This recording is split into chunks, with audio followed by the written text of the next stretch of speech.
चलिए बढ़ते हैं अपने दूसरे मोस्ट इंपॉर्टेंट जूरिस्ट पे, दैट इज जॉन लॉक। उनका जो एरा था वो 1632 से 1704 तक का था। ठीक, ये मैं इसलिए बता रही हूँ क्योंकि यूजीसी नेट में ये बहुत ही इंपॉर्टेंट होता है। ये पूछते हैं कि किन मतलब ये जो ईयर होता है ना, एरा जो होता है कि इनका एरा किस टाइम से किस टाइम तक का था, ये सब पूछा जाता है, इसीलिए आप इसको भी नोट करिए। ठीक, तो ये जो लॉक होते हैं इनका क्या मानना होता है? Natural law and social contract in a new way, according to him state of nature was a golden age. अब यहाँ पे क्या देख रहे हैं हम? कॉन्ट्रास्ट देख रहे हैं। किससे किससे देख रहे हैं? थॉमस हॉब्स का जो व्यूज था उनसे कॉन्ट्रास्ट है इनका व्यू, जॉन लॉक का। क्यों? क्योंकि इनका मानना है कि स्टेट ऑफ नेचर जो है वो गोल्डन एज था। ठीक, reasonably good and enjoyable, but the property was not secure. लेकिन यहाँ पे ये कॉन्ट्रोडिक्ट से करते हैं कि प्रॉपर्टी जो थी वो सिक्योर नहीं थी। ठीक, स्टेट ऑफ नेचर अच्छा था, लोग वहाँ पे इंजॉय करते थे, वहाँ पे कोई बाउंडेशंस नहीं होती थी। ठीक है, वो बहुत ही अच्छे से बोल सकते हैं कि अपनी चीज़ों को फुलफिल करते थे, लेकिन जो प्रॉपर्टी है वो उनकी उस टाइम सिक्योर नहीं थी। ठीक, तो लॉक का जो वर्जन है, ठीक है, स्टेट ऑफ नेचर का, is less brutal.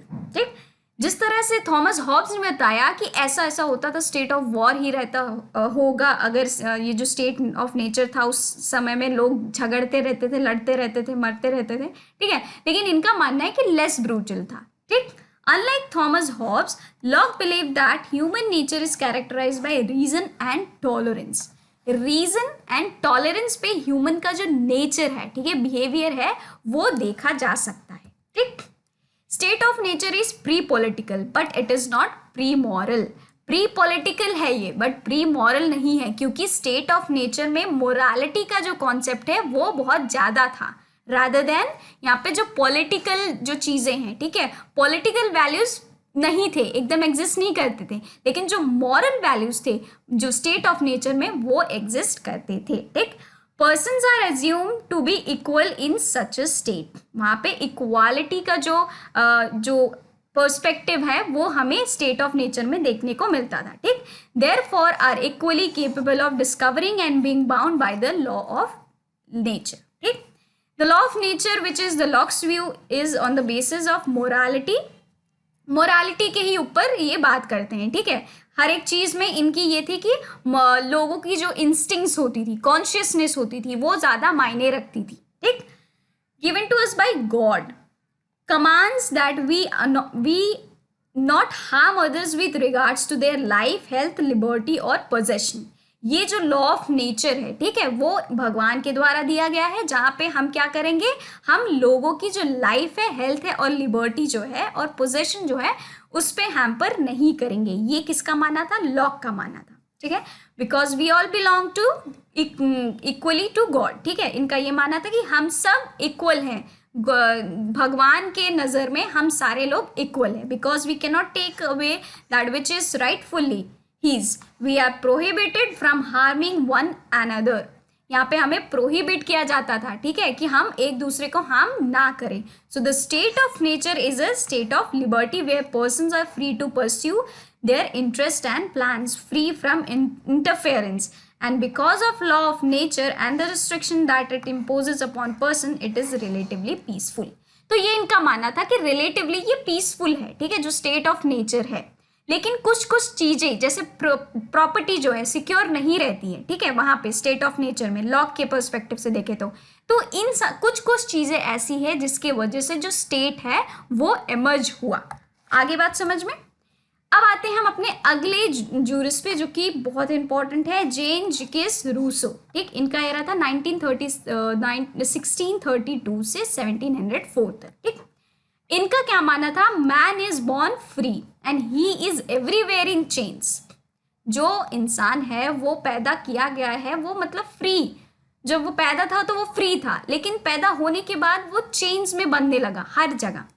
He means to say that the powerful systematically oppress the powerless। जो पावरफुल लोग हैं, ठीक है, जो जिनके पास बहुत पावर है, उन्होंने क्या किया? ओप्रेस किया जो पावरलेस लोग हैं, उन पे अपना एक तरह से बोल सकते हैं कि हुक्म चलाया। ठीक है, Rousseau describe the social contract as an understanding between all individuals.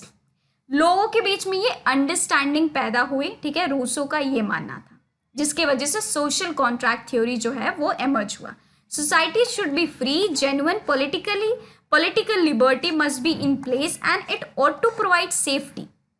However, Locke believed that the contract should exist as an agreement between the ruler and the people.